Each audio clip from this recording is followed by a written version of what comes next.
If you're listening to this audiobook right now, it's because you know this feeling all too well. The persistent thought, the memory that returns when you least expect it, the person who occupies your mind even though you swore you had moved on. Maybe it happens in quiet moments when you're lying in bed at night, your mind finally still enough to let them slip back in. Maybe it's triggered by something seemingly insignificant, a song on the radio, a familiar scent, a random sight that somehow connects back to them. Maybe you catch yourself mid-thought and wonder why, after all this time, they're still there. You've tried everything to make it stop.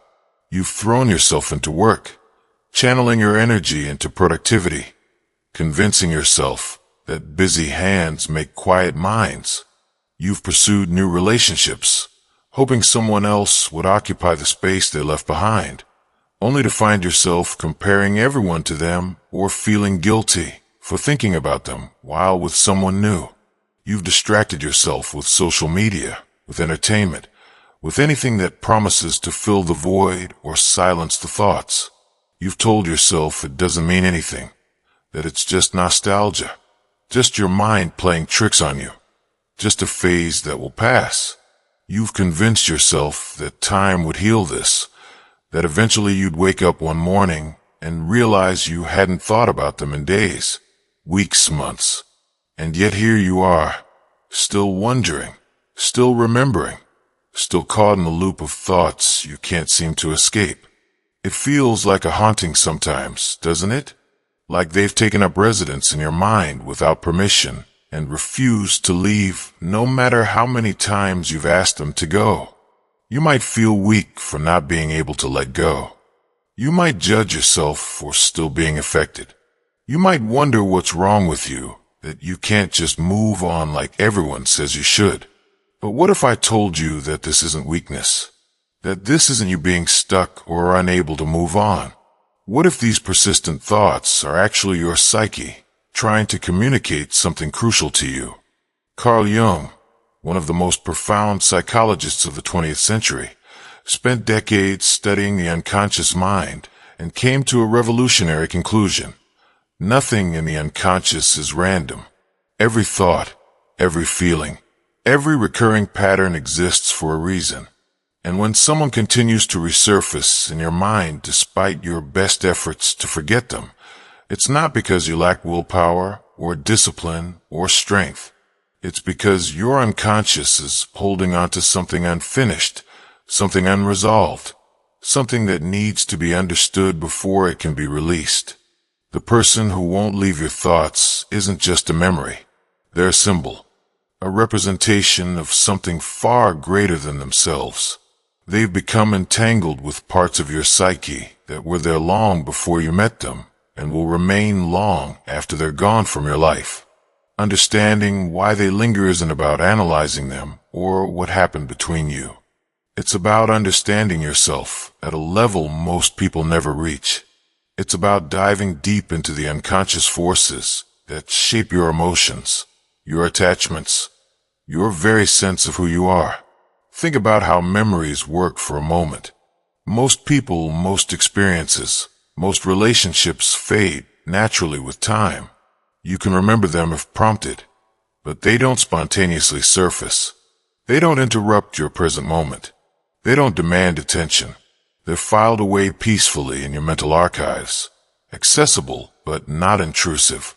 So why do certain people and certain experiences refuse to be filed away? Why do they keep pushing to the forefront of your consciousness, demanding to be remembered, to be thought about, to be processed again and again? Jung discovered that this happens when something in an experience or relationship remains psychologically unintegrated. The conscious mind might believe it's dealt with the situation. You've broken up. You've moved on. You've processed it with friends. You've told yourself it's over. But the unconscious mind has a different assessment. It recognizes that something essential wasn't resolved. Some piece of psychological business remains unfinished. Some aspect of the experience carries information you need, but haven't yet extracted.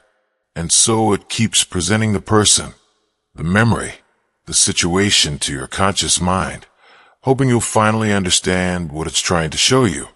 The unconscious mind is vast and intricate, infinitely more complex than our conscious awareness. It's filled with everything you've ever experienced, every joy, every wound, every unresolved emotion, every unconscious belief, every repressed desire, every denied aspect of yourself. Some things get neatly stored away, processed, and integrated into your sense of self. These cause no problems. You remember them. You've learned from them. They're part of your life story, but they don't control your present. But others, the ones that carry real psychological weight, the ones connected to deep wounds or unfulfilled needs or aspects of yourself you disowned, find ways to resurface.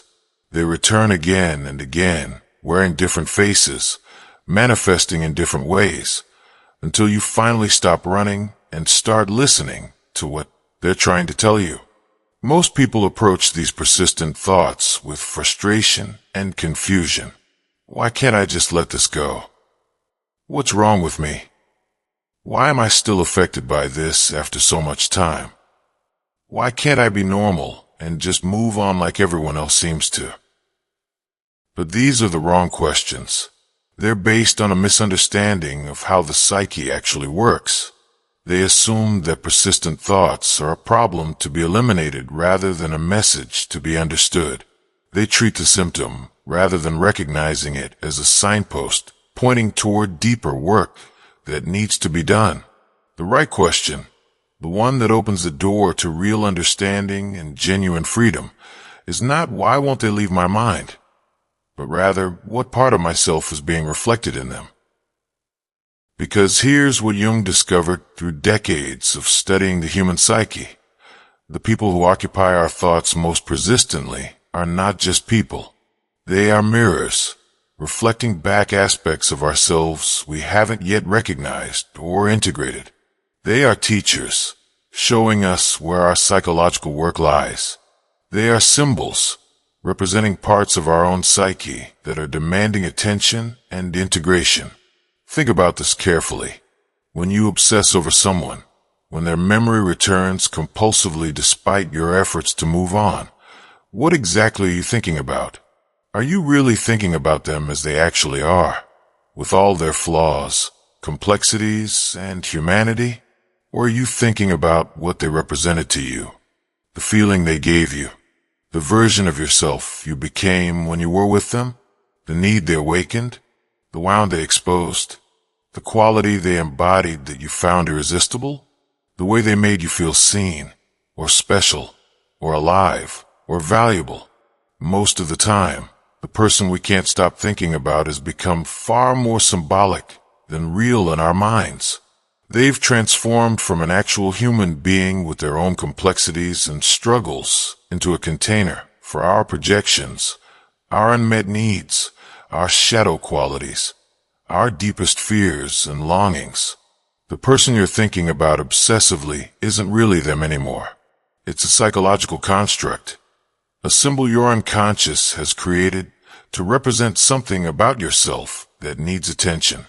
This is where the real work begins, not in analyzing them or what went wrong or how things could have been different, not in trying to get closure from them or win them back or prove something to them, not in understanding their motivations or psychology or what they're doing now, but in understanding what part of your unconscious they've activated. What do they symbolize to you? What aspect of yourself have you projected onto them? What wound did they touch that was already there, waiting to be triggered? What archetype did they embody that resonated with something deep in your psyche? What part of your shadow did they reflect back to you?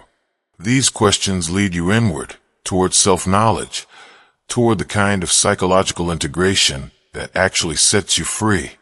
Jung believed that we are all on a journey he called individuation, the process of becoming a whole, integrated, conscious individual.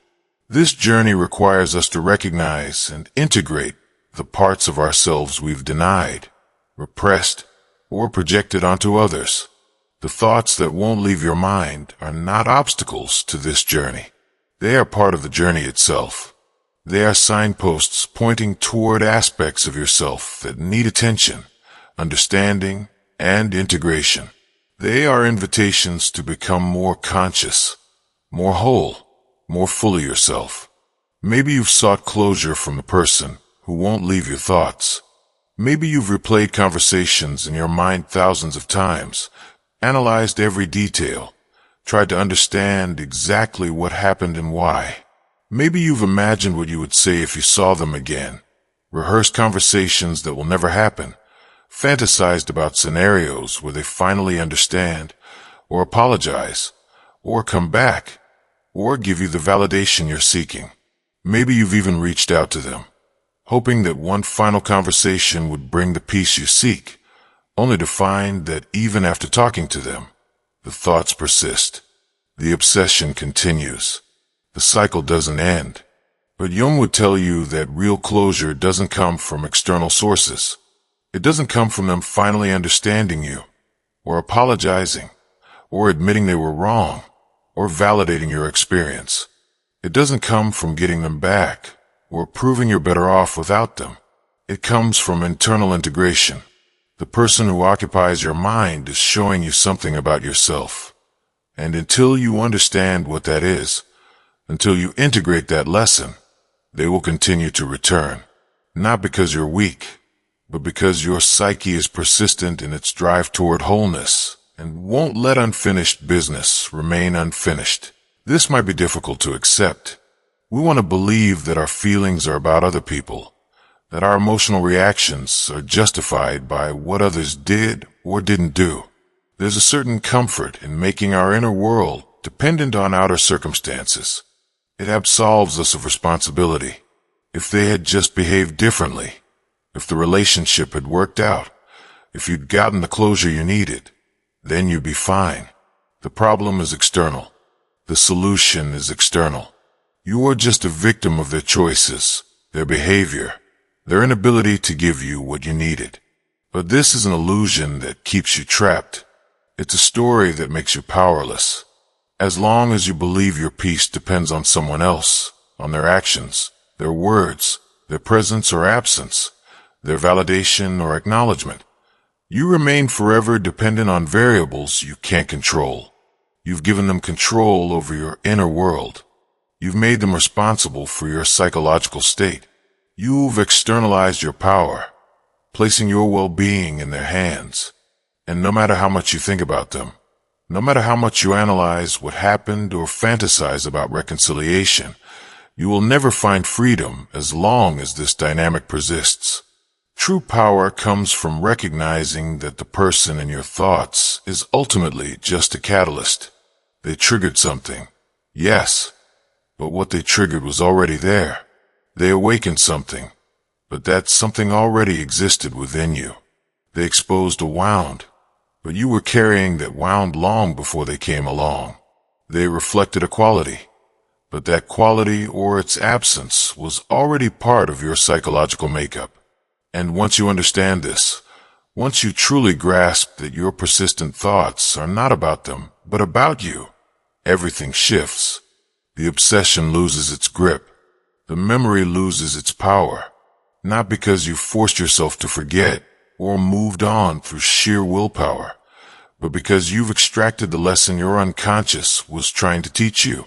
This audiobook is going to take you on that journey of understanding and integration. We want to explore the psychological mechanisms that create persistent thoughts about people. We're going to understand projection, how we see in others what we can't see in ourselves, how we assign qualities to them that actually belong to us, how we make them responsible for aspects of ourselves we haven't fully claimed. We're going to dive into archetypes, those universal patterns that Jung discovered exist in what he called the collective unconscious, shaping who we're attracted to and why certain people have such powerful effects on us. We're going to confront the unhealed wounds that make certain people linger in our minds long after they're gone from our lives. Wounds of abandonment, rejection, betrayal, unworthiness, powerlessness that were formed years ago but get triggered in present relationships. We're going to meet the shadow self, that hidden part of you that contains everything you've deemed unacceptable about yourself, the qualities you've denied and repressed that end up getting projected onto others and creating intense attractions or aversions. And finally, we're going to talk about individuation, the path toward becoming whole, integrated, and truly free. The process of reclaiming all the parts of yourself you've scattered across other people and making yourself complete. This isn't going to be easy. Self-knowledge never is. You're going to encounter truths about yourself that might be uncomfortable. You're going to recognize patterns you've been repeating for years, maybe decades. You're going to see how you've been searching in others for qualities you need to develop in yourself. You're going to confront the wounds you've been avoiding and the parts of yourself you've been denying. You're going to have to take responsibility for dynamics you've been blaming on others. You're going to have to give up the comfortable victim story and embrace the more challenging but ultimately more empowering reality. You are the author of your own psychological experience. But I promise you this, on the other side of this journey is freedom, real freedom, not the kind that comes from forgetting or moving on or finding someone better, but the kind that comes from understanding, the kind that means this person can cross your mind without triggering obsession, without derailing your day, without pulling you into rumination or fantasy or pain. The kind that means you've reclaimed the parts of yourself you projected onto them. The kind that means you've healed the wounds they exposed. The kind that means you've integrated the shadow they reflected. The kind that means you understand yourself so deeply that external people and circumstances no longer have the power to destabilize your inner world. This is what Jung spent his life teaching. This is what depth psychology is all about. This is the journey from unconscious reactivity to conscious choice, from fragmentation to wholeness, from being controlled by invisible forces to understanding and integrating those forces. And the person who won't leave your mind? They're your entry point into this transformation. They're the catalyst that's forcing you to do this deeper work. They're the teacher, whether they intended to be or not. So if you're ready, if you're willing to stop asking, why won't they leave my mind? And start asking, what are they showing me about myself? Then let's begin this journey together. Because the answer you've been searching for was never about them. It was always about you. And it's time to discover what your unconscious has been trying to tell you all along through these persistent, haunting, relentless thoughts. It's time to transform obsession into understanding, pain into growth, haunting into wholeness. It's time to set yourself free. The person who won't leave your thoughts isn't just a memory. They're a symbol, a representation of something far greater than themselves. They've become entangled with parts of your psyche that were there long before you met them and will remain long after they're gone from your life. Understanding why they linger isn't about analyzing them or what happened between you. It's about understanding yourself at a level most people never reach. It's about diving deep into the unconscious forces that shape your emotions, your attachments, your very sense of who you are. The unconscious mind is vast and intricate, filled with everything you've ever experienced, every joy, every wound, every unresolved emotion. Some things get neatly stored away, processed, and integrated into your sense of self. But others, the ones that carry real weight, the ones connected to deep wounds or unfulfilled needs, find ways to resurface. They return again and again, wearing different faces, manifesting in different ways, until you finally stop running and start listening to what they're trying to tell you. Most people approach these persistent thoughts with frustration and confusion. Why can't I just let this go? What's wrong with me? Why am I still affected by this? But these are the wrong questions. The right question, the one that opens the door to real understanding, is not why won't they leave my mind, but rather what part of myself is being reflected in them. Because here's what Jung discovered through decades of studying the human psyche. The people who occupy our thoughts most persistently are not just people. They are mirrors, reflecting back aspects of ourselves we haven't yet recognized or integrated. Think about this carefully. When you obsess over someone, when their memory returns compulsively despite your efforts to move on, what exactly are you thinking about? Are you really thinking about them as they actually are? Or are you thinking about what they represented to you? The feeling they gave you? The version of yourself you became when you were with them? The need they awakened? The wound they exposed? Most of the time, the person we can't stop thinking about has become far more symbolic than real in our minds. They've transformed from an actual human being into a container for our projections, our unmet needs, our shadow qualities, our deepest fears and longings. This is where the real work begins, not in analyzing them or what went wrong or how things could have been different, but in understanding what part of your unconscious they've activated. What do they symbolize to you? What aspect of yourself have you projected onto them? What wound did they touch that was already there, waiting to be triggered? What archetype did they embody that resonated with something deep in your psyche? These questions lead you inward, toward self-knowledge, toward the kind of psychological integration that actually sets you free. Jung believed that we are all on a journey he called individuation, the process of becoming a whole, integrated, conscious individual. This journey requires us to recognize and integrate the parts of ourselves we've denied, repressed, or projected onto others. The thoughts that won't leave your mind are not obstacles to this journey. They are part of the journey itself.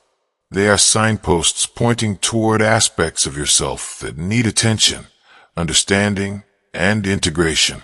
Maybe you've sought closure from the person who won't leave your thoughts. Maybe you've replayed conversations in your mind, analyzed every detail, tried to understand exactly what happened and why. Maybe you've even reached out to them, hoping that one final conversation would bring the peace you seek. But Jung would tell you that real closure doesn't come from external sources. It comes from internal integration.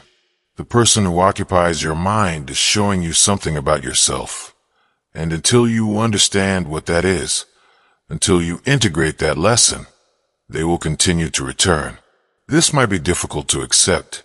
We want to believe that our feelings are about other people, that our emotional reactions are justified by what others did or didn't do. There's a certain comfort in making our inner world dependent on outer circumstances. If they had just behaved differently, if the relationship had worked out, if you'd gotten the closure you needed, then you'd be fine.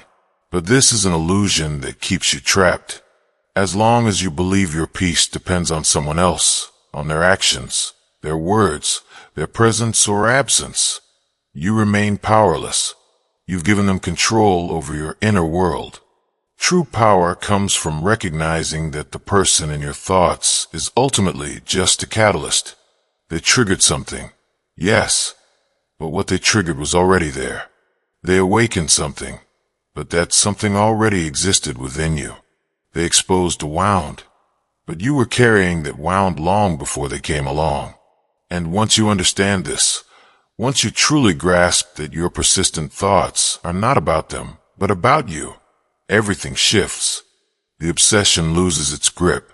The memory loses its power. Not because you've forced yourself to forget or moved on through sheer willpower, but because you've extracted the lesson your unconscious was trying to teach you.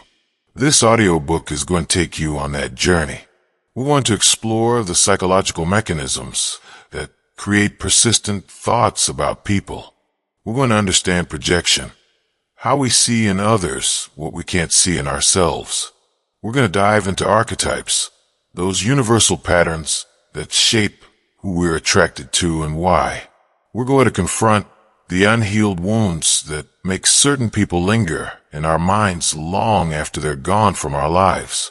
We're going to meet the shadow self, that hidden part of you that's been shaping your thoughts and emotions without your conscious awareness.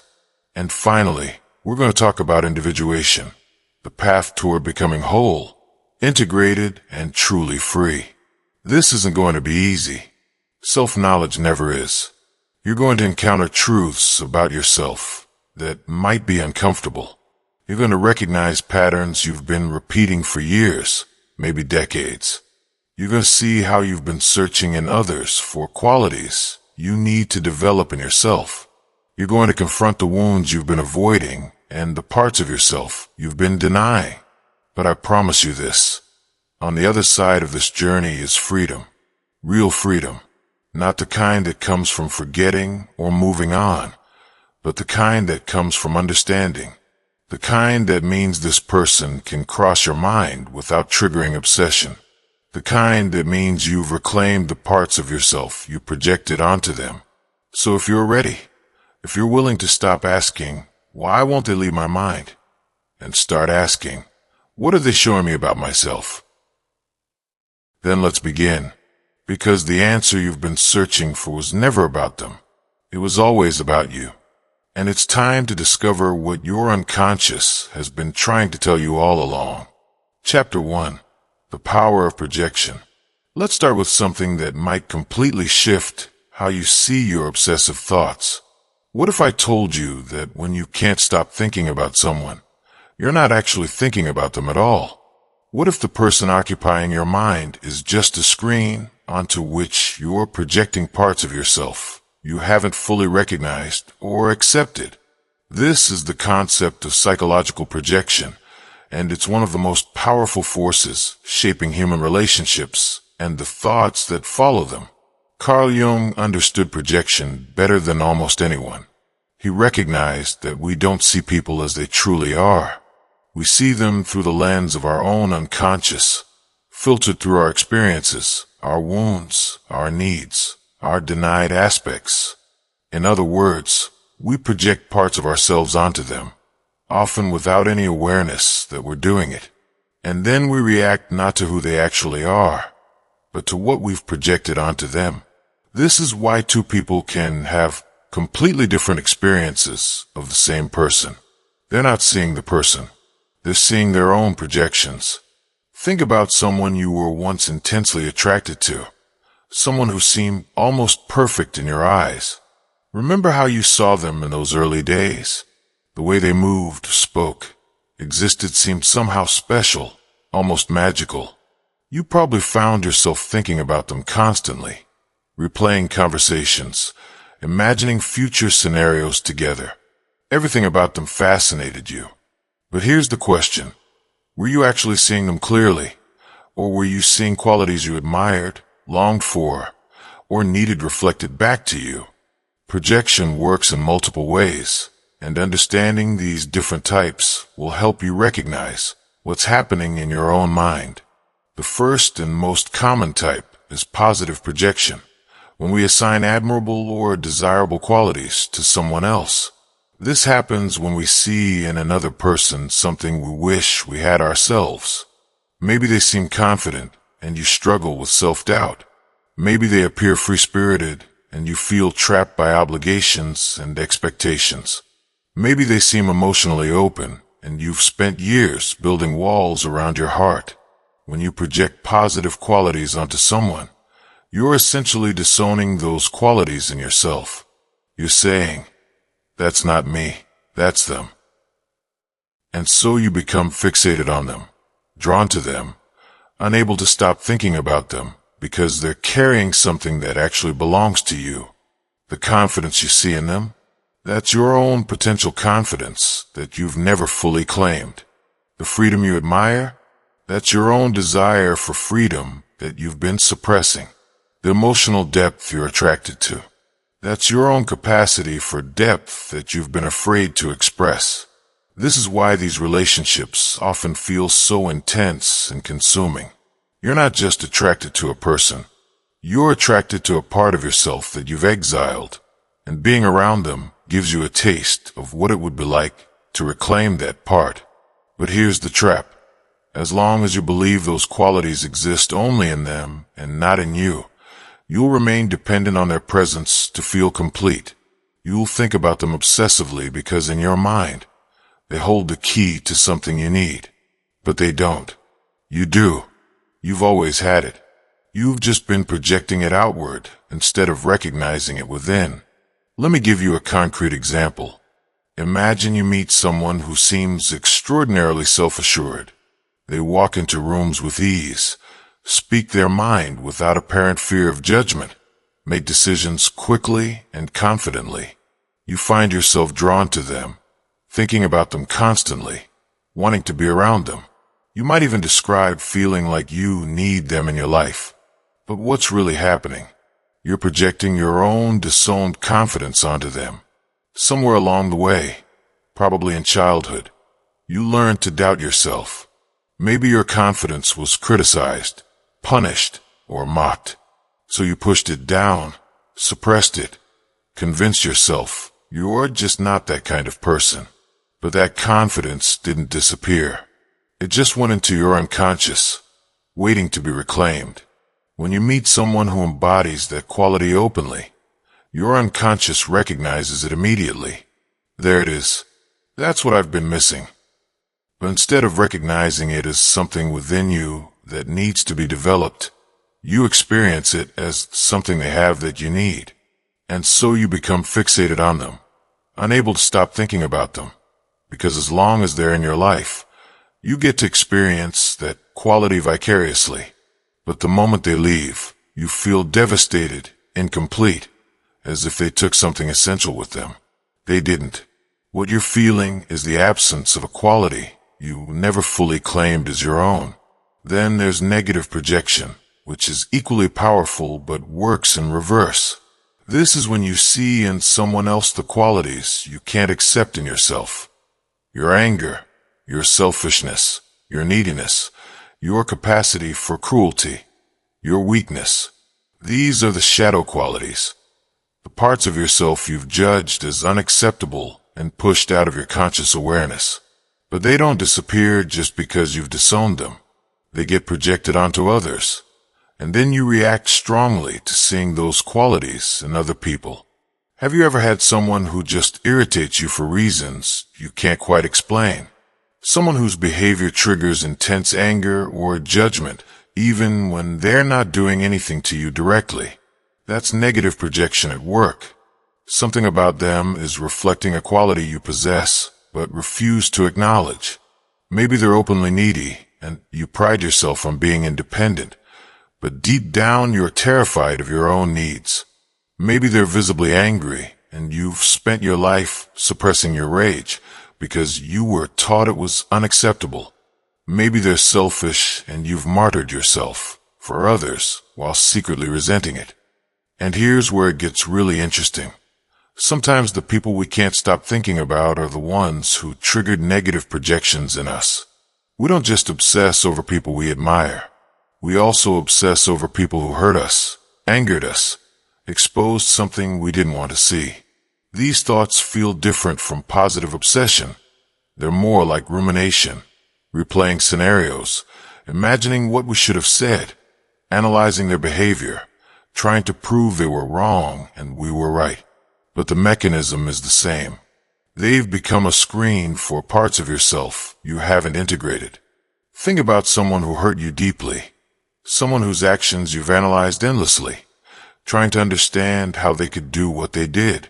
In your mind, they might represent cruelty, selfishness, dishonesty, or emotional unavailability.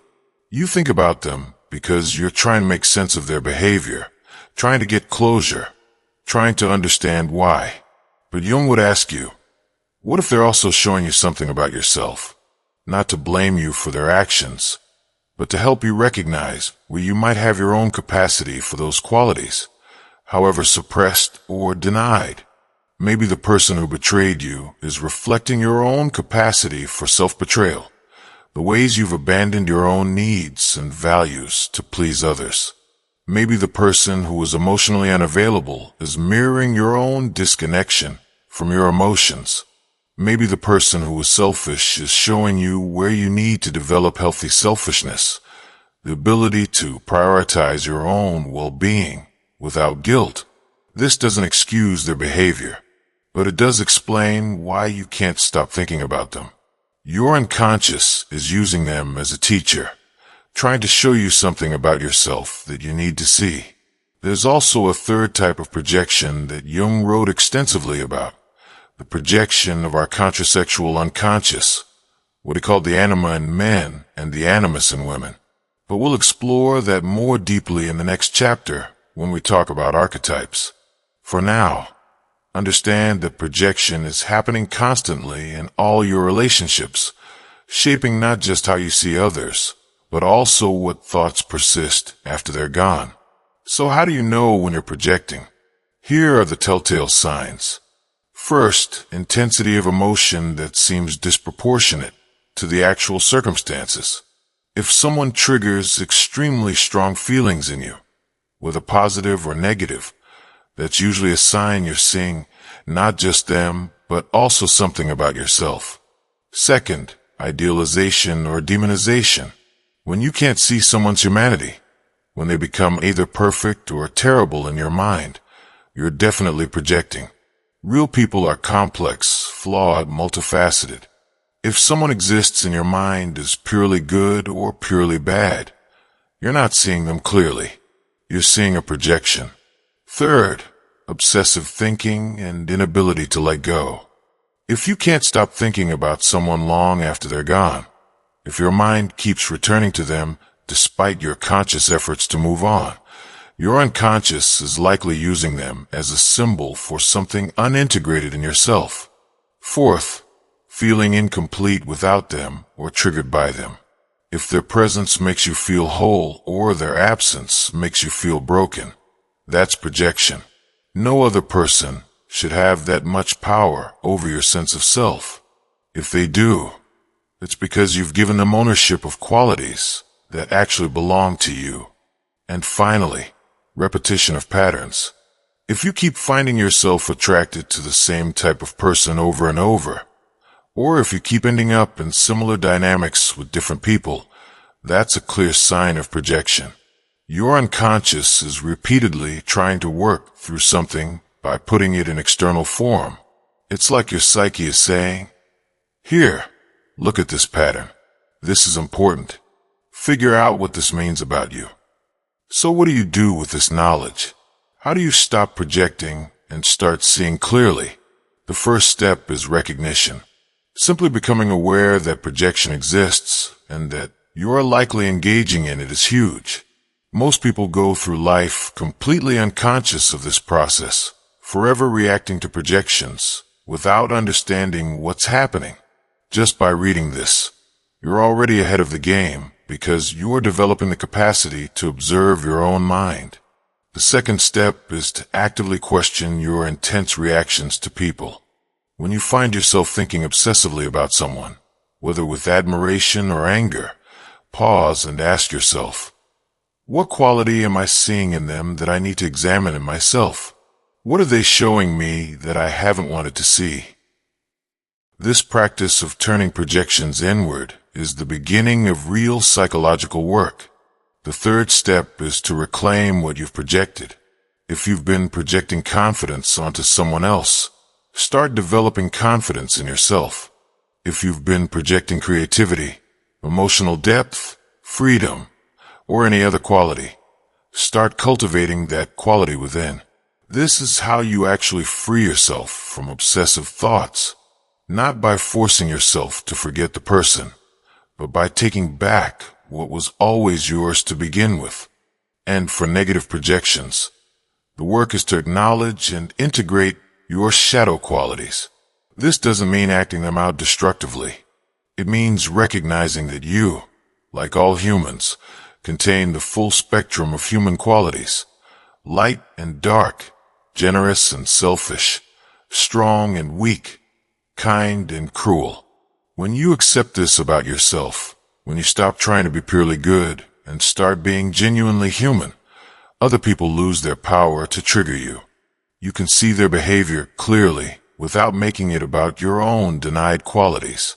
Here's the profound truth Jung discovered. The people who occupy your thoughts most persistently are your greatest teachers, not because of who they are, but because of what they're showing you about yourself. Every obsessive thought is an invitation to look inward, to reclaim a projection, to integrate a shadow quality, to develop a capacity you've been denying. The person won't leave your mind until you've learned the lesson your unconscious is trying to teach you through them. This is why trying to forget them or force yourself to move on doesn't work.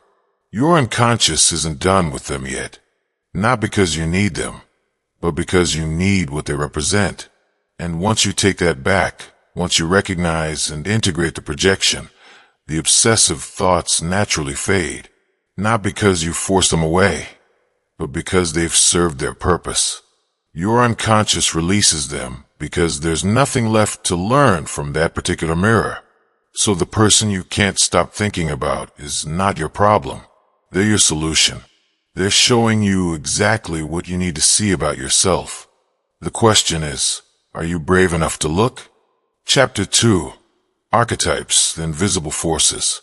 Now we're going deeper, into territory that explains not just why you're thinking about someone, but why certain people have always had this power over you. Why your relationships seem to follow patterns. Why you're drawn to specific types of people while others leave you completely unmoved. This is where Jung's concept of archetypes becomes essential to understanding your obsessive thoughts. Archetypes are universal patterns of being that exist in what Jung called the collective unconscious, a deeper layer of the psyche that we all share, containing the accumulated experience of humanity. These aren't learned patterns. They're innate, archetypal images and instincts that shape how we perceive the world and relate to others. They're like psychological blueprints, invisible forces that guide our behaviors, attractions, and emotional responses without our conscious awareness. Among all the archetypes Jung identified, 2 are particularly crucial for understanding why you can't stop thinking about someone: the anima and the animus. The anima is the unconscious feminine aspect within the male psyche. The animus is the unconscious masculine aspect within the female psyche. These aren't about gender stereotypes or social roles. They're about psychological energies, ways of being, types of consciousness that complete us, but that we've typically projected onto others rather than developing within ourselves. For a man, the anima represents his capacity for emotion, intuition, relatedness, receptivity, and connection to the unconscious. In a culture that often teaches men to suppress these qualities, the anima typically remains unconscious. Instead of recognizing these capacities in himself, a man projects them onto women. When he meets a woman who embodies emotional depth, intuition, or spiritual connection, he experiences an intense attraction, but he's not actually attracted to her as a person. He's attracted to the projection of his own anima, his own undeveloped feminine qualities that he sees in her. This is why romantic attraction can feel so overwhelming, so beyond reason. It's not just about the person. It's about encountering your own unconscious, your own undeveloped capacities, reflected back to you in another person. The intensity you feel isn't proportional to how well you know them or how compatible you actually are.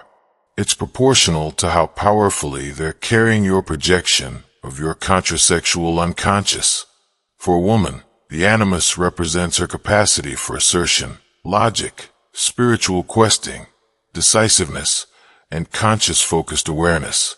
In a culture that has often suppressed these qualities in women, the animus typically remains unconscious. Instead of recognizing these capacities in herself, a woman projects them onto men. When she meets a man who embodies strength, clarity, decisiveness, or spiritual authority, she experiences intense attraction. But again, she's not seeing him clearly. She's seeing her own undeveloped masculine qualities projected onto him. This dynamic explains so much about romantic obsession. When you can't stop thinking about someone, when they seem to possess qualities that fascinate you beyond reason, when the connection feels almost mythical or fated, you're likely dealing with anima or animus projection. They're not just a person. They've become the carrier for your own unconscious, your own undeveloped potentials, and your psyche is desperate to connect with what they represent because it's actually trying to connect with itself, with the parts of you that have been split off and need to be integrated. But here's where it gets complicated. The anima and animus develop through 4 stages, each representing a different level of maturity and consciousness.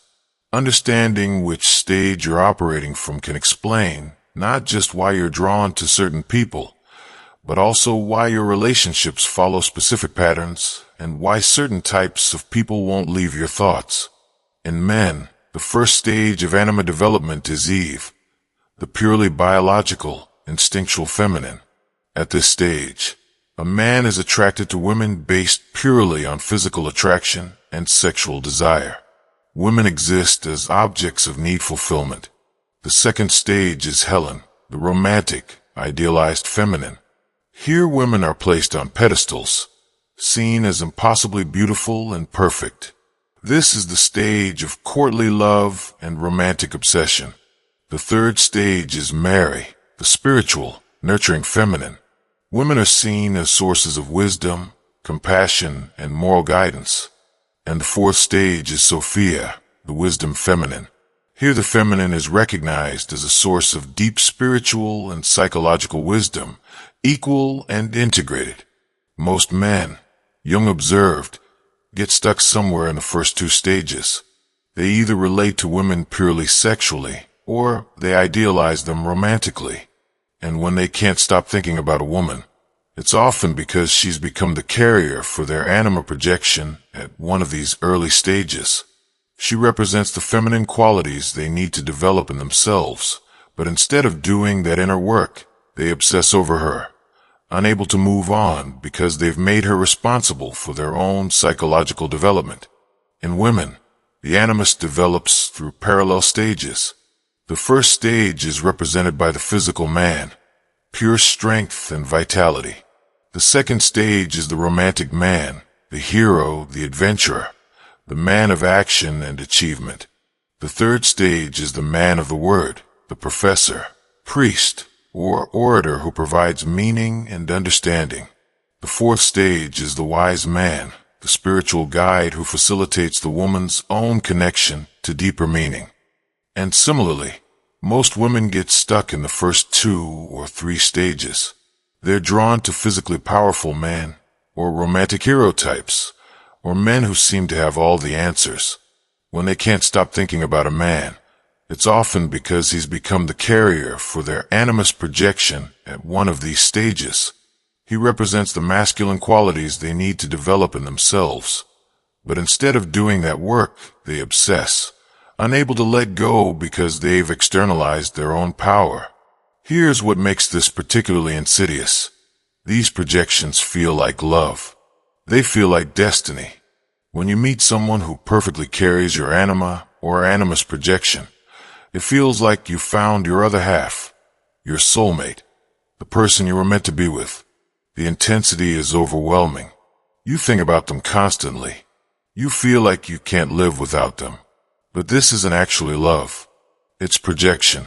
It's your psyche's desperate attempt to reconnect with parts of itself. Real love, Jung would say, can only develop after you've withdrawn these projections. When you stop seeing the other person as the carrier of your unconscious and start seeing them as an actual human being, flawed, complex, real. When you've developed in yourself the qualities you were projecting onto them, that's when mature love becomes possible.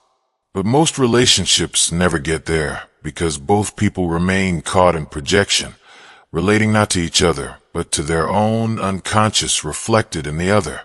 This is why so many intense relationships end in devastating disappointment. The person who seemed perfect reveals themselves to be human. The romantic intensity fades. The idealization crumbles. and you're left confused, betrayed, heartbroken. But what actually happened? The projection collapsed. You started seeing the real person instead of your anima or animus. And the real person could never live up to the projection because the projection wasn't about them in the first place. And this is precisely why you can't stop thinking about them after the relationship ends. Your psyche is still trying to make sense of what happened. It's mourning not the real person, but the loss of the projection, the loss of connection to your own unconscious that they represented. Part of you knows that what you lost was actually access to parts of yourself, but without understanding projection, you experience it as losing them. Beyond the anima and animus, there are other archetypes that shape who we're drawn to and why we can't let them go. The hero archetype draws us to people who seem strong, capable, able to overcome obstacles. The sage attracts us to those who seem wise, knowing, able to provide guidance. The lover pulls us toward those who embody passion, sensuality, and emotional intensity.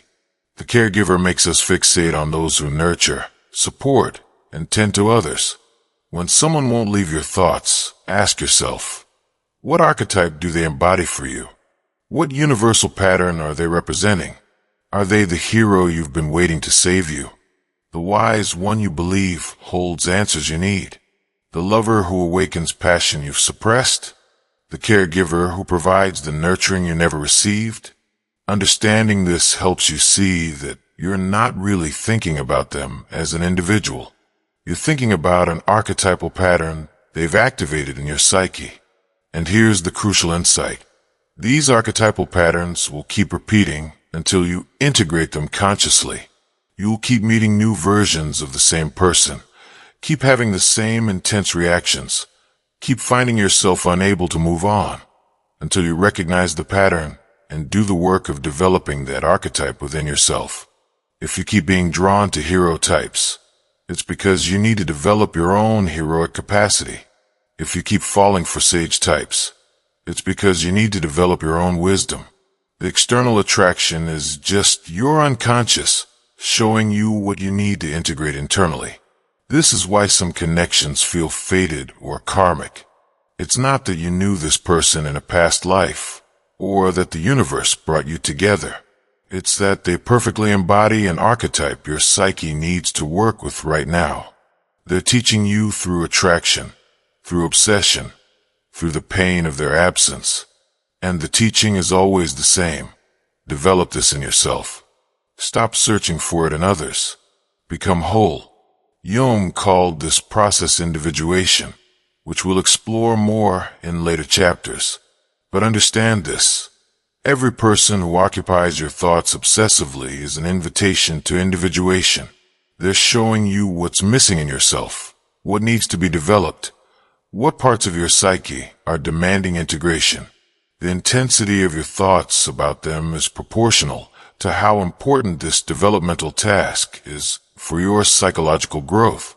So ask yourself, who have you been unable to forget? What qualities did they embody? What did they awaken in you? And most importantly, how can you develop those qualities in yourself instead of continuing to search for them in others? Because that's the only way the obsessive thoughts will truly end. Not when you forget them, but when you become what they represented to you. When you integrate the archetype they embodied. When you make conscious what was unconscious. That's when their hold on your mind finally releases. Not because you've moved on, but because you've moved forward into a more complete version of yourself. Chapter 3. The unhealed wound that keeps you trapped. There's something your mind is doing that you probably haven't recognized. Every time you think about this person, every time their memory surfaces, every time you catch yourself wondering about them, your unconscious is not reminiscing. It's not being sentimental. It's trying to heal something. And until you understand what that something is, the thoughts will continue, persistent and relentless, because unhealed wounds don't simply go away. They keep calling for your attention until you finally turn toward them and do the work of healing. Carl Jung understood that the psyche is self-regulating, always working toward wholeness and healing. When you experience trauma, rejection, abandonment, or any deep emotional wound, your unconscious doesn't simply file it away and forget about it. It holds on to it, works with it, and uses every opportunity to bring it to your conscious awareness so it can be processed and integrated. And one of the primary ways it does this is by fixating your thoughts on people who've triggered or exposed these wounds. Let me be very clear about something. The person you can't stop thinking about did not create the wound you're carrying. They exposed it. They activated it. They poured salt in it. But the wound was already there, probably formed years before you ever met them, likely in childhood when your psyche was most vulnerable and impressionable. What they did was touch something that was already tender, already unhealed, already waiting to be triggered. Think about wounds like this. Imagine you broke your arm years ago. It healed badly and properly, leaving you with a weakness in that bone. For years you might not notice it. You adapt, you work around it, you forget about it, until one day someone bumps into you and the pain flares up, sharp and immediate. Did that person break your arm? No, they simply revealed a fracture that was always there. Your mind knows that if you don't fix the underlying break, it will keep causing pain. So it keeps drawing your attention to it through the memory of the person who bumped you, hoping you'll finally address the real problem. This is exactly what's happening with your obsessive thoughts. The person who won't leave your mind bumped into a psychological wound that never healed properly, and now your unconscious is using them as a symbol, a marker, a way of saying, this needs attention, this needs healing. Stop ignoring this. The thoughts aren't really about them. They're about the wound. They're about the unfinished emotional business that's been waiting for resolution, sometimes for decades. So what are these wounds? Let's explore the most common ones that create persistent, obsessive thinking about people. The first and perhaps most powerful is the wound of abandonment. If you experienced abandonment in childhood, a parent who left, who was emotionally unavailable, who was present physically but absent emotionally, that wound doesn't simply disappear when you grow up. It stays with you, creating a deep anxiety about being left, about being insufficient, about not mattering enough for someone to stay. When someone later in life leaves you, or rejects you, or pulls away, they're not just leaving. They're activating every abandonment wound you've ever experienced. The pain you feel is not just about them leaving. It's about every time you've ever been left. Every time someone didn't choose you. Every time you weren't enough to make someone stay.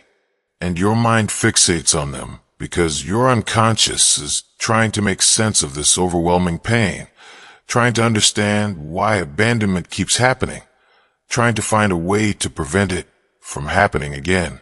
But here's what your unconscious is really trying to tell you. The wound isn't about them. It's about the original abandonment, the formative one. The one that taught you that you're not worth staying for. Until you heal that, until you address the core abandonment wound, every person who leaves will trigger the same intense response. Every departure will feel like a confirmation of your unworthiness, and you'll keep obsessively thinking about the people who left, try to figure out what you did wrong, how you could have made them stay. What's fundamentally broken in you that makes people leave? The second major wound is rejection. This is slightly different from abandonment. Rejection is about being seen and deemed insufficient. It's about showing up authentically and being told, implicitly or explicitly, that you're not good enough, not attractive enough, not successful enough, not interesting enough, not worthy enough. If you experience significant rejection in your formative years, from peers, from parents, from romantic interests, from institutions, that wound creates a hypersensitivity to any hint of rejection later in life. When someone doesn't choose you, doesn't want you, doesn't value you the way you hoped, they're activating this rejection wound. And the pain is excruciating because it's touching every other time you've been rejected, every other time you felt that crushing sense of not being enough. Your mind obsesses over them because it's trying to understand why you weren't chosen. What's missing in you? What do you need to change? What fundamental inadequacy are you carrying that keeps causing people to reject you? But again, the wound predates them. They didn't create your sensitivity to rejection. They triggered it. And your unconscious is using your fixation on them to draw your attention to the deeper wound that needs healing. The original rejection that taught you that you're fundamentally lacking, that you need to be different to be loved, that your authentic self isn't acceptable. The third wound is betrayal. If you've experienced significant betrayal, a parent who broke promises, a friend who exposed your secrets, a partner who cheated, you carry what Jung called a trust wound. Part of you remains perpetually vigilant, scanning for signs of potential betrayal, unable to fully relax into trust because you've learned that people can smile while destroying you. They can promise while planning to leave. They can speak love while acting in opposition to it. When someone later betrays your trust in any way, even small ways, it triggers the entirety of this wound. The person who lied, who cheated, who broke their word, they become the focus of obsessive thoughts, not because what they did was uniquely terrible, but because they confirmed your deepest fear, that trust is dangerous, that people will hurt you, that vulnerability leads to devastation.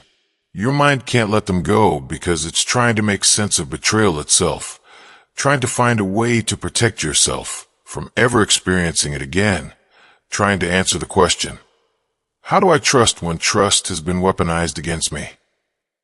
The fourth wound is unworthiness. This is perhaps the most insidious because it often operates beneath conscious awareness. If you internalized messages in childhood that you're not worthy of love, attention, care, or consideration, perhaps because your needs were consistently ignored, your emotions invalidated, your presence treated as burdensome, you develop what Jung might call a worth wound. Deep down, you don't believe you deserve good things. You don't believe people would choose you if they really knew you. You don't believe love is something you're entitled to simply by existing. When someone treats you as if you don't matter, as if your needs are inconvenient, as if you're not worth their effort or consideration, they're activating this wound of unworthiness. And paradoxically, you often obsess more over people who treat you poorly than those who treat you well. Why? Because their poor treatment confirms what you already believe about yourself. It feels familiar. It feels true. And your unconscious obsesses over them because it's trying to solve an impossible equation. How do I become worthy enough that people will treat me better? But you can't solve that equation by changing yourself, because the wound of unworthiness was never about you actually being unworthy. It was about internalizing someone else's inability to value you appropriately, their failure, not yours. And until you recognize this, until you separate your inherent worth from others' treatment of you, you'll keep fixating on people who don't value you, unconsciously seeking to finally prove your worthiness to someone who won't give it. The fifth wound is powerlessness. If you grew up in an environment where you had no control, where things were done to you without your consent, where your voice didn't matter, where you couldn't protect yourself, you carry a wound of powerlessness. This creates a deep anxiety about being controlled, manipulated, or dominated. It also creates obsessive thoughts about people who made you feel powerless, because your psyche is desperately trying to reclaim the power you lost. When someone in your adult life makes you feel small, controlled, unable to affect outcomes, they're triggering this powerlessness wound. Your obsessive thoughts about them often take the form of imaginary conversations where you finally say what you wish you'd said, where you stand up for yourself, where you reclaim your power. But these imaginary scenarios are your unconscious trying to heal the original wound, trying to rewrite the script where you were powerless into one where you're powerful. Here's what's crucial to understand. Your mind is not torturing you with these obsessive thoughts. It's trying to heal you. Every time the person surfaces in your mind, your unconscious is giving you another opportunity to look at the wound, to understand it, to process it, to finally heal it. The thoughts are not the problem. They're the symptom. They're pointing toward the real problem, the unhealed wound that's been shaping your life, your relationships, your sense of self. So how do you heal these wounds? How do you stop the obsessive thoughts? Not by trying to forget the person, but by finally addressing what they exposed. Start by identifying which wound or wounds are most active for you. Is it abandonment, rejection, betrayal, unworthiness, powerlessness? Be honest with yourself about which of these feels most familiar, most painful, most resonant. Then trace the wound back to its origin. When did you first feel this way? What were the circumstances? Who was involved? What did you learn from that experience? What belief about yourself or the world did you internalize? This is difficult work because it requires you to revisit painful memories, to acknowledge how you were hurt, to feel feelings you've been avoiding for years or decades. But this is the work that actually heals.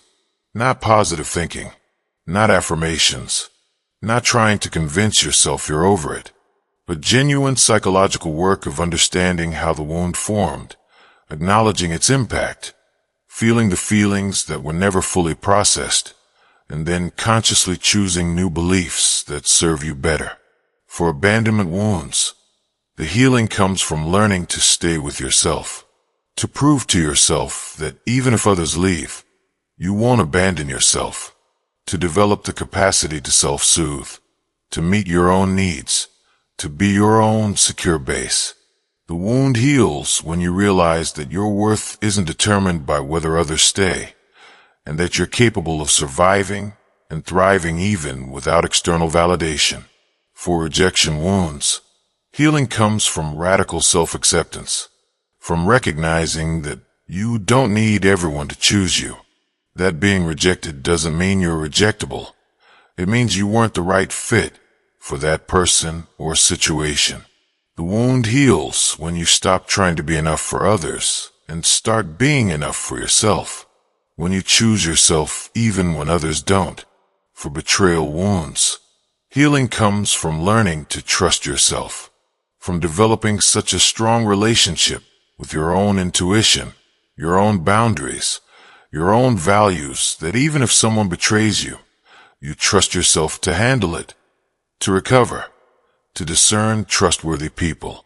The wound heals when trust stops being all or nothing and becomes a graduated thing you extend based on evidence and withdraw when necessary without feeling destroyed. For unworthiness wounds, healing comes from separating your inherent value from your accomplishments, your appearance, your usefulness to others, from recognizing that worth isn't earned or proven or granted by others. You're worthy because you exist. Period. The wound heals when you stop trying to prove your worthiness and start simply embodying it. For powerlessness wounds, healing comes from reclaiming your voice, your choices, your boundaries, from proving to yourself that you're no longer that powerless child, that you have agency now. The wound heals when you start setting boundaries, when you leave situations that don't serve you, when you speak up even when it's uncomfortable, when you demonstrate to yourself that you're no longer helpless. This is why the person won't leave your mind until you do this work. Your unconscious knows that thinking about them, obsessing over what happened, replaying scenarios, none of it is actually about them. It's all trying to get you to look at the wound, to heal what's been broken, to integrate what's been fragmented, to reclaim what's been lost. The thoughts are medicine, if you know how to use them. They're saying, look here, this is where the healing needs to happen. Stop focusing on them and start focusing on this. And when you finally do that work, When you heal the core wound, something shifts. The person doesn't disappear from your memory, but their power over you dissolves. You can think about them without the obsessive quality, without the pain, without the desperate need to understand or change what happened, because you finally understood that it was never really about them at all. It was always about the wound they revealed and your journey toward healing it. Chapter 4. The shadow self you're avoiding. We've talked about projection, about archetypes, about unhealed wounds. Now we need to go deeper still, into the territory that makes most people profoundly uncomfortable. We need to talk about the shadow self, the part of you that you've denied, rejected, and hidden not only from the world, but from your own conscious awareness. Because often, the person you can't stop thinking about is the one who brought you face to face with your shadow. And until you integrate what they've shown you, until you reclaim what you've disowned, the thoughts will persist. Carl Jung defined the shadow as everything about ourselves that we've deemed unacceptable. All the qualities, impulses, desires, and capacities that we've judged as bad, wrong, weak, or socially unacceptable get pushed down into the unconscious. They don't disappear. They just operate outside our awareness, influencing our behavior, shaping our reactions, and inevitably getting projected onto others. The shadow is not just our bad qualities.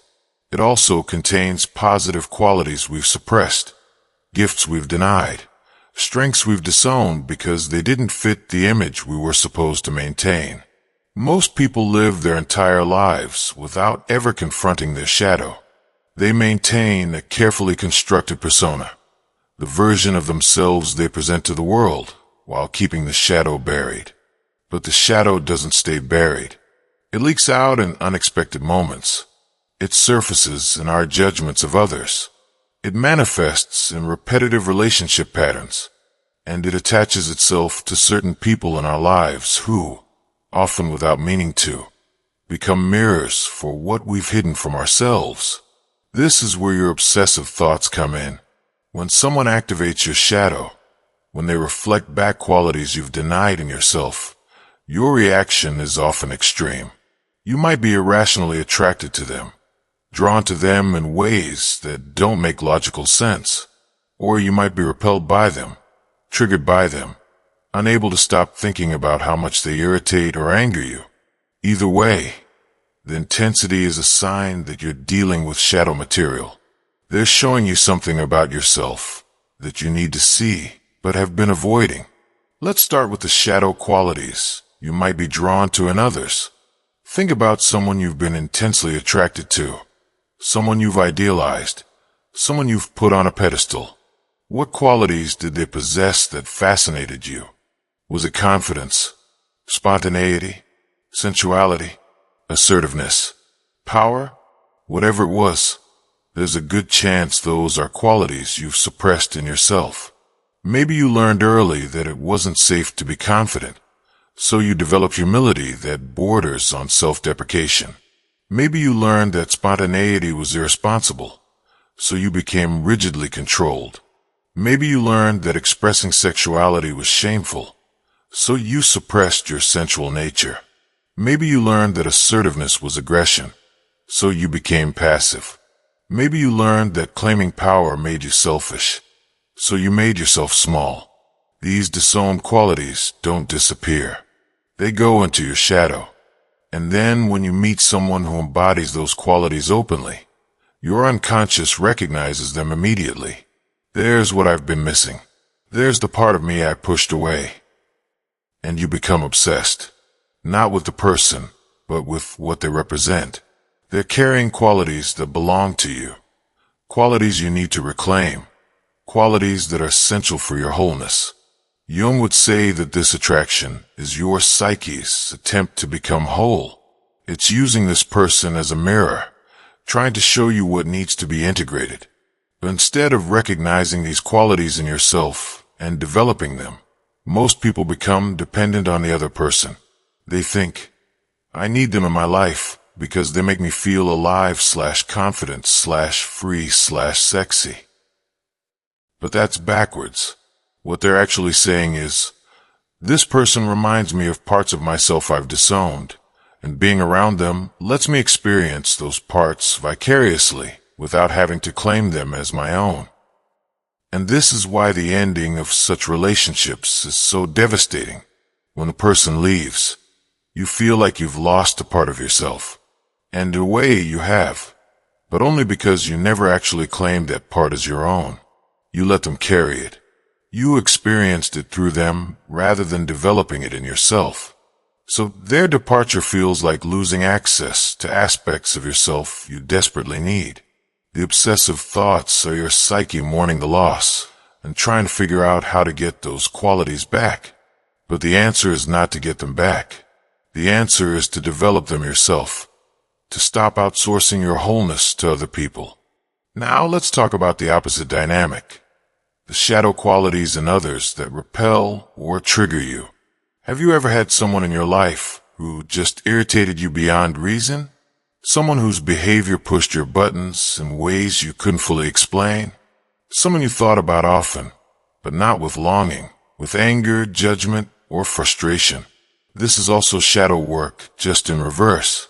They're reflecting qualities you possess, but refuse to acknowledge. Maybe they're openly needy, and you judge them for it, because you pride yourself on independence. But deep down, you're terrified of your own neediness. Maybe they're openly angry, and you find it unacceptable because you've spent your life suppressing your rage. Maybe they're openly selfish, and you're triggered because you've martyred yourself for others while secretly resenting it. Maybe they're manipulative, and you judge them harshly because you can't acknowledge the ways you manipulate situations and people. Maybe they're weak, and you despise weakness, because you've had to be strong for so long that you can't admit when you're struggling. When someone triggers intense negative reactions in you, Jung would encourage you to ask, what quality am I seeing in them that I've denied in myself? This doesn't mean you actually behave like them. It means you have the capacity for that quality, but have repressed it so completely that seeing it in someone else feels threatening. Their openness with the quality you've hidden challenges your self-image. It forces you to confront the possibility that you're not as different from them as you'd like to believe. And this is precisely why you can't stop thinking about them. Your unconscious is using them to show you your shadow. It's saying, look at this quality. It's making you uncomfortable because it's also in you. You need to acknowledge it, understand it, integrate it. Not so you can act it out destructively, but so you can stop being controlled by it unconsciously. Because here's the paradox. The qualities you most vehemently deny in yourself are the ones that end up controlling you from the shadows. The anger you suppress doesn't disappear. It leaks out in passive aggression, in sarcasm, in sudden explosions. The neediness you deny doesn't vanish. It manipulates situations to get needs met without openly expressing them. The selfishness you reject doesn't transform into pure generosity. It creates resentment and martyrdom. Carl Jung said, one does not become enlightened by imagining figures of light, but by making the darkness conscious. Shadow work is about making the darkness conscious. It's about acknowledging that you, like every human, contain the full spectrum of human qualities. You have capacity for kindness and cruelty, generosity and selfishness, strength and weakness, honesty and deception, love and hate. You are not purely good. You are human. And trying to be purely good, trying to deny the shadow, trying to maintain a persona that excludes half of your humanity, will only make you more fragmented, more unconscious, more controlled by forces you don't understand. So when someone won't leave your mind, whether you're drawn to them or repelled by them, ask yourself, what shadow quality are they showing me? What have I denied in myself that they're reflecting? And then do the brave thing. Acknowledge that quality exists in you, not to justify bad behavior, not to act out destructively, but to integrate, to understand, to accept your full humanity. If they're showing you confidence you've suppressed, start practicing confidence. If they're showing you spontaneity you've denied, start allowing yourself to be spontaneous. If they're showing you sensuality you've hidden, start reclaiming your sensual nature. If they're showing you assertiveness you've rejected, start setting boundaries and speaking up. Take back what you've projected onto them. Develop the qualities yourself instead of experiencing them vicariously through obsessive thoughts about someone else. And if they're triggering you by embodying qualities you judge, do the harder work of acknowledging those qualities in yourself. If they're openly needy and it bothers you, acknowledge your own needs instead of pretending you don't have any. If they're openly angry and it triggers you, find healthy ways to express your anger instead of suppressing it until it explodes. If they're openly selfish and it irritates you, practice healthy selfishness, prioritizing your own well-being without guilt. If they're manipulative and you judge them, examine the ways you've tried to control situations indirectly instead of being direct about what you want. This is shadow integration. This is the work that actually sets you free. Because once you've acknowledged these qualities in yourself, once you've brought them into consciousness and found healthy ways to express them, other people lose their power to trigger you. You can see their behavior clearly without making it about your denied qualities. You can observe without judgment because you've accepted that you too contain these capacities. And here's what happens. The obsessive thoughts begin to fade, not because you've forced yourself to forget the person, but because they've served their purpose. They've been a mirror reflecting your shadow, inviting you to integrate what you've denied. Once you've done that work, once you've reclaimed your projections and integrated your shadow, they're no longer necessary as teachers. Your unconscious releases them because the lesson has been learned. Jung believed that the greatest work we can do in our lives is to integrate the shadow, to become conscious of what we've made unconscious, to accept our full humanity rather than clinging to a partial persona. The person you can't stop thinking about is offering you this opportunity. They're showing you exactly what you need to integrate. The question is, will you do the work? Or will you keep projecting, keep obsessing, keep living half a life where significant parts of yourself remain split off and unacknowledged? Because the truth is this: you will never be whole as long as you deny half of who you are. You will never be free as long as you need others to carry qualities that should be yours. You will never have peace as long as your shadow operates unconsciously, driving your thoughts and behaviors without your awareness. The person who haunts your mind is not your curse. They're your invitation. An invitation to become whole. An invitation to integrate.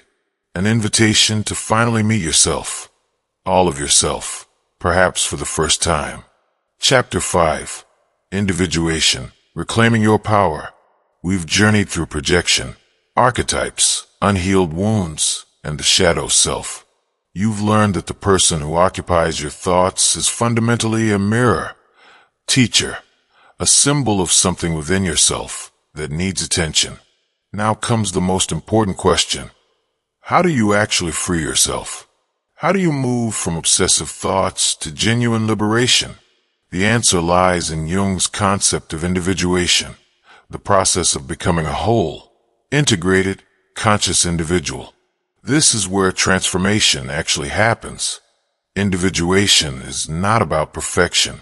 It's not about becoming an ideal version of yourself that matches some external standard. It's about becoming authentically you, integrating all the parts of yourself you've denied, projected, or suppressed into a coherent whole.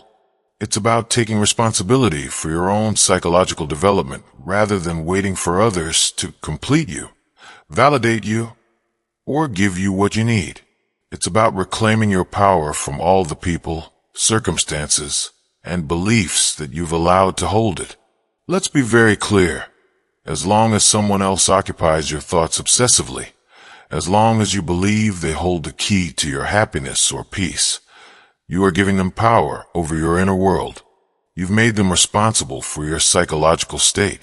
You've externalized your wholeness, placing parts of yourself in their custody. And no matter how much you think about them, no matter how much you analyze what happened or fantasize about reconciliation, you will never find freedom as long as this dynamic persists. True freedom comes from taking back that power, not from them. They never actually had it. From yourself, from the part of you that gave it away, that made them responsible for your sense of completion, that believed you needed them in order to be whole. You don't need them. You never did. What you need is to reclaim the parts of yourself you've been projecting onto them and develop those qualities within yourself. This is the essence of individuation, recognizing that no one else can make you whole. No one else can heal your wounds. No one else can develop your potential. No one else can integrate your shadow or embody the qualities you've disowned. Only you can do these things. And the process begins the moment you stop looking outward for salvation and start looking inward for understanding. So how do you begin? How do you actually engage in individuation? The first step is radical honesty. You have to stop telling yourself comfortable stories about why you are thinking about this person. Stop pretending it's because they were so special, or the connection was so unique, or you just need closure. Be honest. You're thinking about them because they've activated something in your unconscious that you haven't dealt with. They're serving as a symbol for unfinished psychological business. Until you acknowledge this, you'll remain stuck in the illusion that resolving your obsession requires something from them.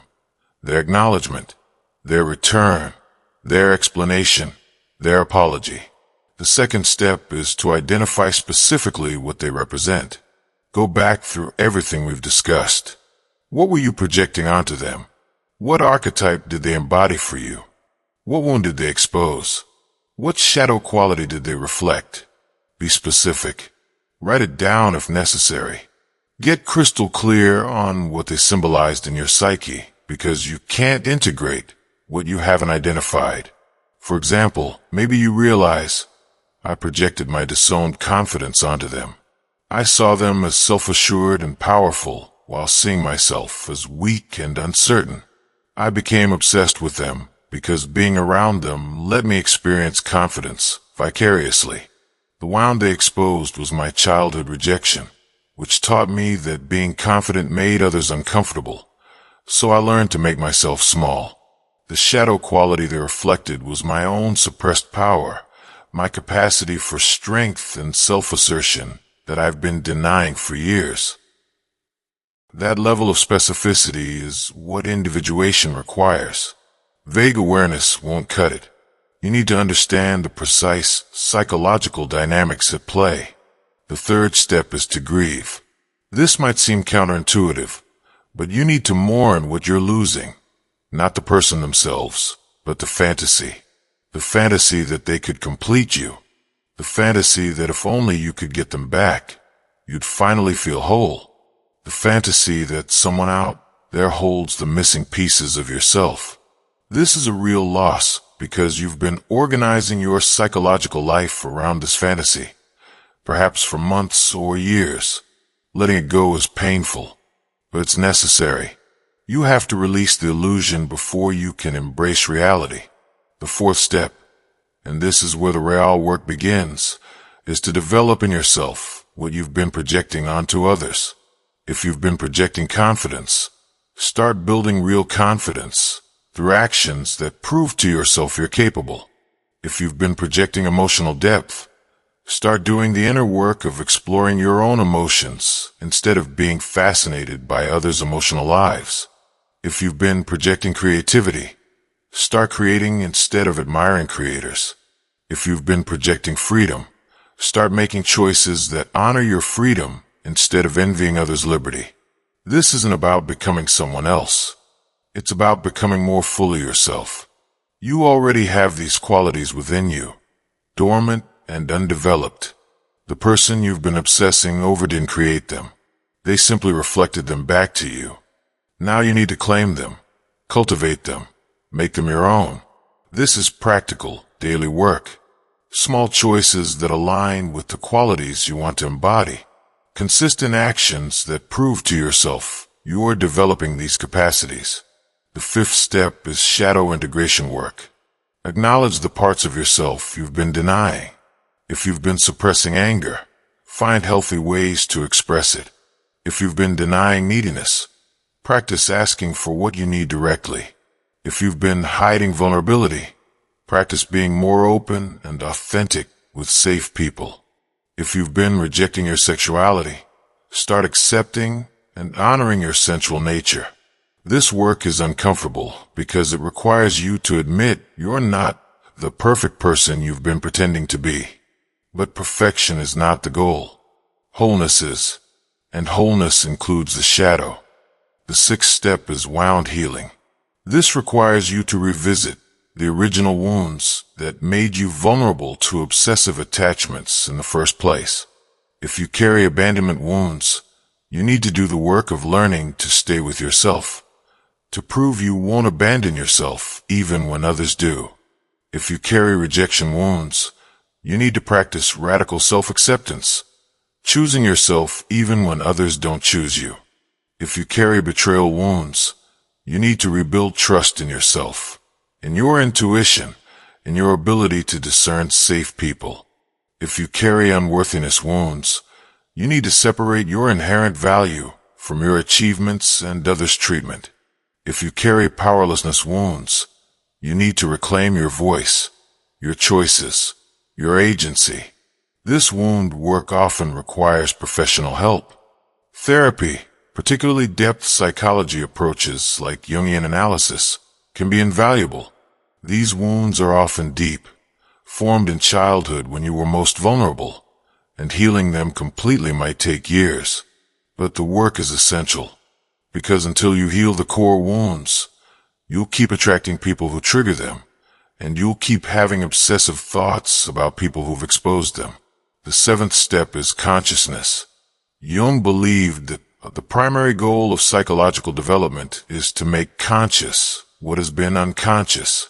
This means developing the capacity to observe your own mind, to notice when you're projecting, to recognize when you're being triggered, to understand when your shadow is being activated, to see patterns in your relationships and behaviors. This requires consistent self-reflection, perhaps journaling, definitely honest self-examination. You have to become intimate with your own psychological processes. You need to know yourself so well that you can catch yourself in the act of projection, can recognize a trigger before you react, can see your patterns before you repeat them. This level of self-awareness is what creates real freedom, because you are no longer unconsciously driven by forces you don't understand. You're making conscious choices based on genuine self-knowledge. The eighth step, and this might be the hardest, is learning to sit with emptiness. When you stop obsessing over someone, when you stop using them as a distraction or a fantasy or a symbol, you're left with yourself. Just yourself. No external person to think about. No drama to analyze. No reunion to hope for. Just you and your own inner world. For many people, this is unbearable. They've been using obsessive thoughts as a way to avoid themselves, to avoid their own emptiness, their own unmet needs, their own unresolved pain. But Jung would tell you that this emptiness is sacred. It's the void where transformation happens. It's the space where you finally meet yourself without distraction. Learning to be comfortable in your own presence, with your own thoughts, with your own company, without needing external validation or distraction. This is freedom. This is individuation. This is what it means to be whole. The ninth step is establishing healthy relationship with others. Once you've done the internal work, once you've integrated your projections and healed your wounds and acknowledged your shadow, your relationships with others fundamentally change. You stop needing people to complete you and start appreciating them for who they actually are. You stop projecting and start seeing clearly. You stop expecting others to heal your wounds and start taking responsibility for your own healing. This doesn't mean you become cold or disconnected. It means you become capable of genuine intimacy rather than unconscious enmeshment. You can be vulnerable without being needy. You can be close without losing yourself. You can love without projecting. You can appreciate others' qualities without needing to possess them. This is mature love, conscious relationship, the kind that's only possible after individuation work has been done. The 10th and final step is ongoing practice. Individuation is not something you complete, and then you're done. It's a lifelong process. You will continue to encounter new projections, new wounds, new shadow material throughout your life. The difference is that once you've learned the process, once you understand how to do this work, each new encounter becomes an opportunity for growth rather than a crisis. Each person who triggers you becomes a teacher rather than a torment. Each obsessive thought becomes a signal that there's more work to be done rather than evidence that you're broken. Jung believed that individuation is the primary task of the second half of life. The first half is about building an identity, establishing yourself in the world, creating the ego structure necessary to function in society. But the second half is about transcending that limited identity, integrating what you've rejected, becoming who you actually are rather than who you thought you should be. Many people never begin this work. They live their entire lives driven by unconscious forces, forever reacting to projections, forever repeating the same patterns, forever obsessing over people who represent unintegrated parts of themselves. They die having never truly met themselves, having never become whole, having never experienced genuine freedom. But you're here, reading this, doing the work of understanding. That means you're on the path of individuation, whether you fully realize it or not. The person you can't stop thinking about has been your entry point into this work. They've served as the catalyst, the mirror, the teacher who showed you what needed to be seen. And now you have a choice. You can continue using them as a distraction, a fantasy, a symbol to obsess over. Or you can thank them for the lesson and do the work of integrating what they've shown you. Because here's the truth, they've given you a gift. Not intentionally, perhaps, not consciously, but by triggering your projections, exposing your wounds, reflecting your shadow, and activating your unconscious. They've shown you exactly where your work lies. They've illuminated the path to wholeness. And now it's up to you to walk that path. Not with them, without them, toward yourself, toward integration, toward individuation, toward freedom. The obsessive thoughts will fade when you do this work. Not because you've forced yourself to forget, but because you've extracted the lesson. Not because you've moved on, but because you've moved forward into a more complete version of yourself. Not because they've lost importance, but because you've reclaimed your power from them. And once you've done that, once you've integrated what they represented, they can exist in your memory without controlling your present. You can think of them occasionally without the obsessive quality, without the pain, without the desperate longing, because they're no longer carrying parts of you. You've taken those parts back. You've become whole. And that wholeness, that integration, that consciousness, that's what individuation feels like. That's freedom. That's what Jung spent his entire life teaching people how to achieve. And the person who haunted your thoughts has been your guide to finding it, whether they intended to be or not. Conclusion: set yourself free. You've come a long way in understanding something that most people never figure out in their entire lives. You now know that when you can't stop thinking about someone, it's not really about them. It's about what they represent in your unconscious mind. It's about the parts of yourself you've projected onto them, the archetypes they've embodied, the wounds they've exposed, the shadow they've reflected, and most importantly, you now understand that freedom doesn't come from getting them back, getting closure from them, or forgetting them. Freedom comes from doing the internal work of integration. Carl Jung spent his life studying the human psyche, and one of his most profound insights was this: we are not whole by default. Wholeness is something we have to consciously pursue through a process he called individuation. We start life as fragmented beings, with parts of ourselves denied, repressed, and projected onto others. We spend the first half of life building a persona, creating an identity that allows us to function in society.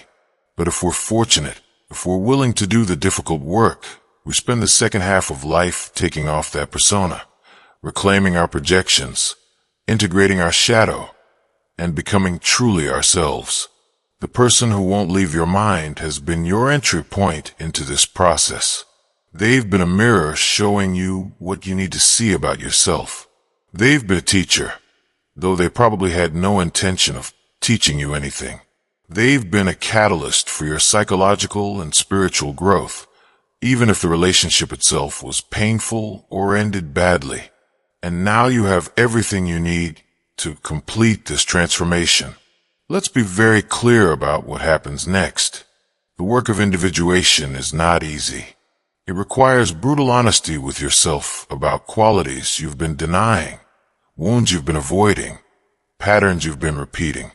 It requires you to feel uncomfortable emotions you've been suppressing: grief, anger, shame, fear.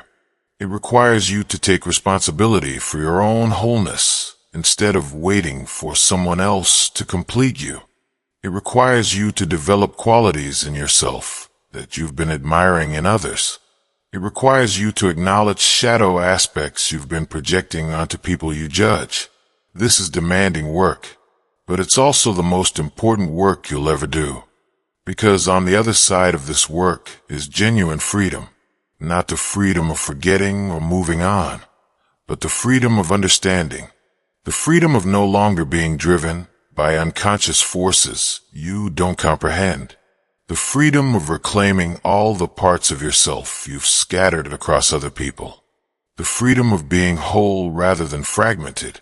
The freedom of being conscious rather than reactive. When you complete this work, when you integrate what this person has shown you about yourself, something remarkable happens. The obsessive quality of your thoughts about them dissolves. You might still think of them occasionally. That's natural, especially if they were significant in your life. But the thoughts no longer have power over you. They no longer pull you into rumination, fantasy, or emotional turmoil. They're just thoughts, memories of someone who once played an important role in teaching you about yourself. You'll also notice that your attraction to similar people changes.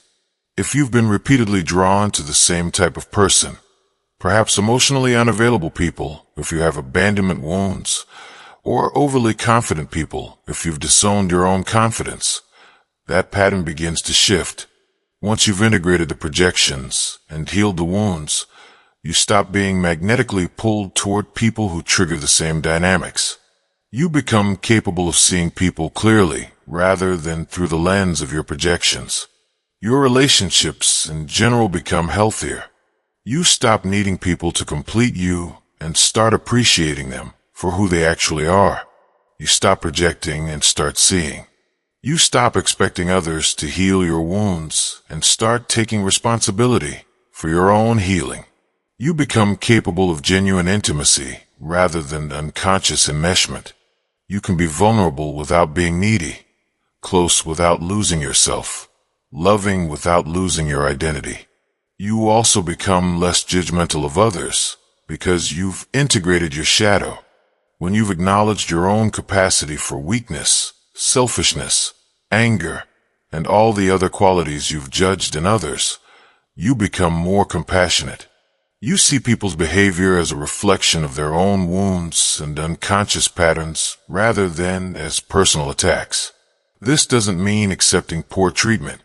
You still maintain boundaries, but you do it from understanding rather than judgment. Most importantly, you develop a relationship with yourself that makes you unshakable. You know yourself deeply.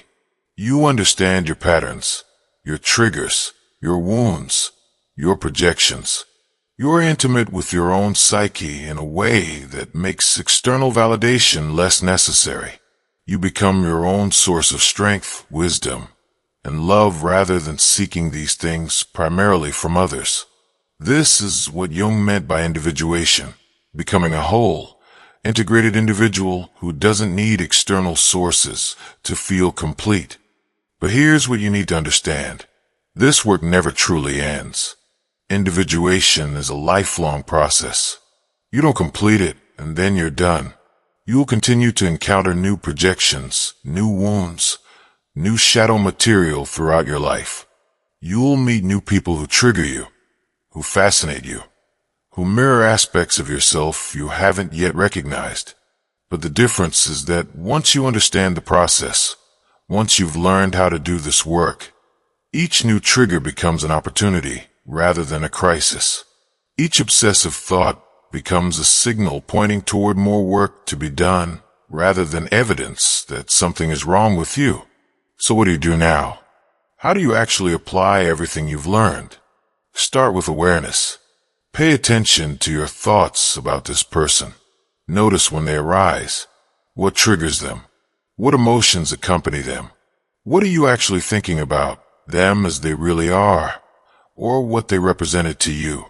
This simple practice of observing your thoughts without judgment begins the process of making the unconscious conscious. Then identify your projections specifically. Write them down. What qualities did you see in them that fascinated or triggered you? Make a list. For each quality, ask yourself, do I have this quality but I've suppressed it? Do I need to develop this quality in myself?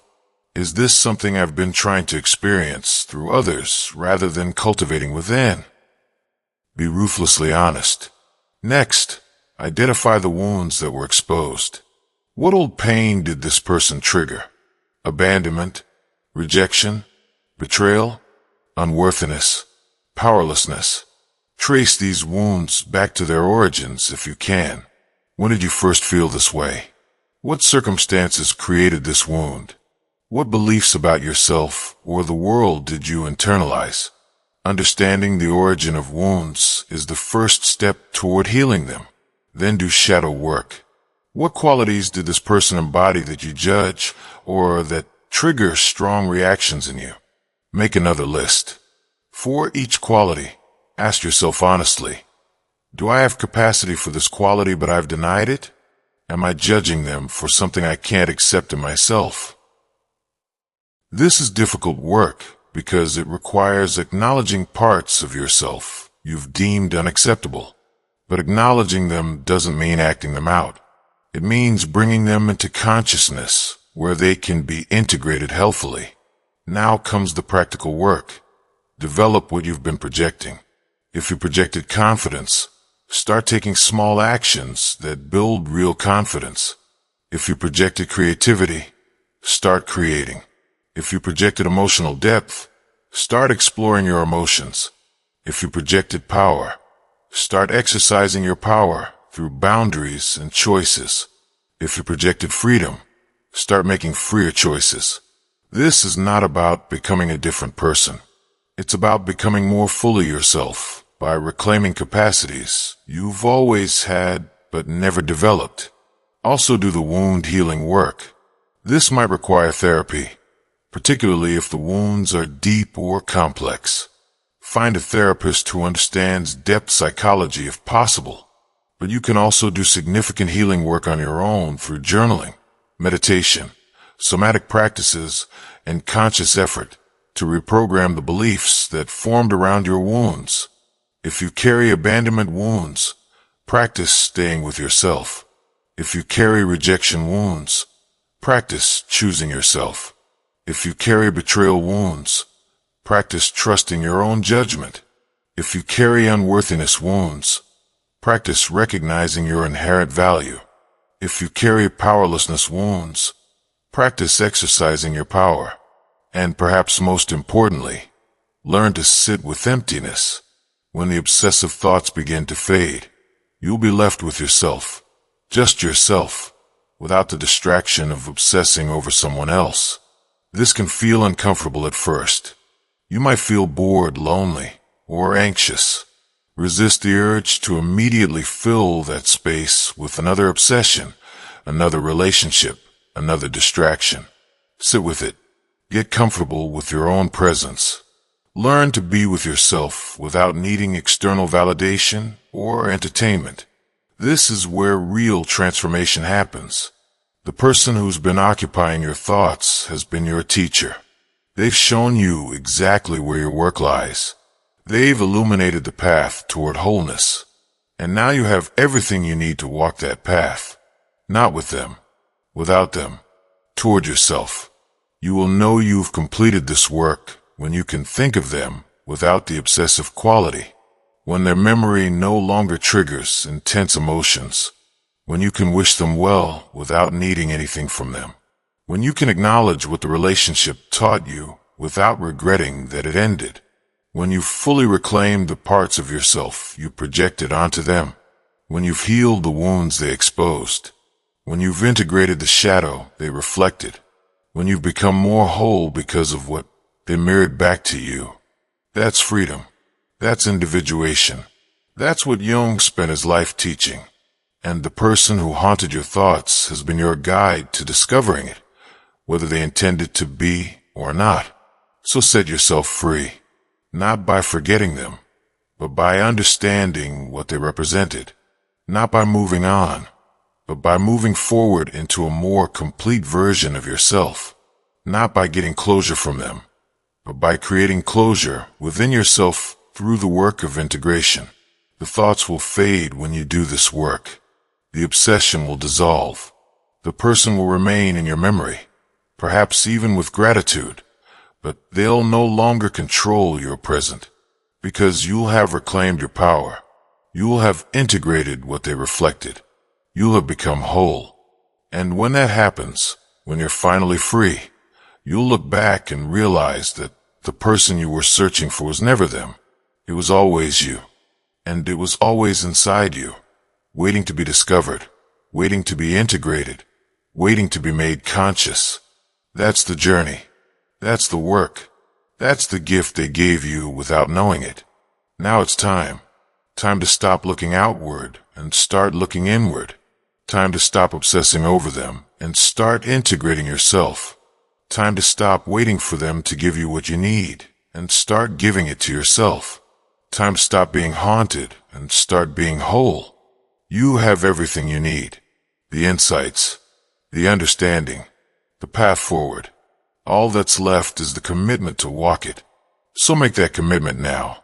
Not to forget them, not to force yourself to move on, but to do the deep, difficult, transformative work of becoming whole, of reclaiming your projections, of healing your wounds, of integrating your shadow, of individuating into the fullest version of yourself.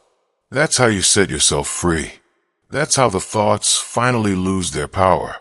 That's how you transform obsession into understanding, pain into growth, haunting into wholeness. The person who wouldn't leave your mind has completed their role as teacher. They've shown you what you needed to see. Now it's your turn to take what they've shown you and complete the transformation they began. Set yourself free. The power was always yours. Now reclaim it.